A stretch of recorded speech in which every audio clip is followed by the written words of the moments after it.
Hello everyone, কেমন আছো সবাই? আজকে আমি বানাবো মটর ডালের বড়ি। তো চলো, আগের দিন আমি রাত্রিরে ডালটা জলে ভালো করে ধুয়ে নিয়ে তারপরে কিছুটা জল দিয়ে ভিজিয়ে রেখে দিয়েছিলাম। তারপরের দিন সকালে এখানে দেখো থালাগুলোতে আমি তেল ব্রাশ করে দিচ্ছি। তারপরে মাও কিছুটা তেল ব্রাশ করে দিয়েছে, কারণ বড়িগুলো যদি তেলের ওপর দিই তাহলে খুব সহজেই উঠে আসবে, না হলে নাকি ওঠে না। তো সেই জন্যে এবার আগের দিনে আমি যে বড়িগুলো বানিয়েছিলাম সেগুলো ছাদে রোদ দিয়ে দিয়েছিলাম। তারপরে আমি ওই বড়িগুলোকে ভালো করে মিক্সিতে প্রথমে বেটে নিচ্ছি।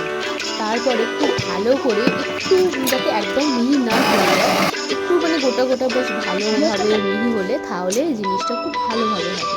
তারপরে এই দেখো এখানে এরকম একটু মানে শক্ত শক্ত রেখে ভালো করে বেটে নিয়েছি। তারপরে এটাকে ভালো করে আমি ফাটিয়ে নিচ্ছি। এবার এটা ভালো করে একটুখানি ফাটিয়ে এর মধ্যে আমি নুন দিয়ে দিয়েছি। এবার নুন দিয়ে এটাকে আরও অনেকক্ষণ ধরে ভালো করে নেড়ে চেড়ে তারপরে চলে গিয়েছি ছাদে। তারপরে আমি ছাদে গিয়ে ওই থালাগুলোর মধ্যে একটু একটু করে সব বড়িগুলোকে দিয়ে নিচ্ছি।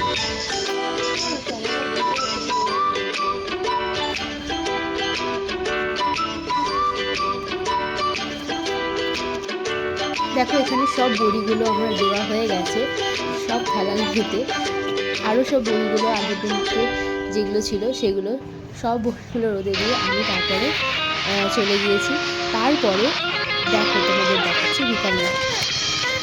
দেখো এটা দুদিন শুকো দেওয়ার পর ঠিক এরকমভাবেই উঠে উঠে আপনা আপনি চলে আসছিলো। কত সুন্দর হয়েছে বড়িগুলো। তো তোমরাও এরকম বড়ি কারা কারা বানাও, আর যদি না বানিয়ে থাকো তোমরা বাড়িতে ট্রাই করতে পারো। খুব সুন্দর লাগে যে কোনো কিছুতে রান্না করে খেতে।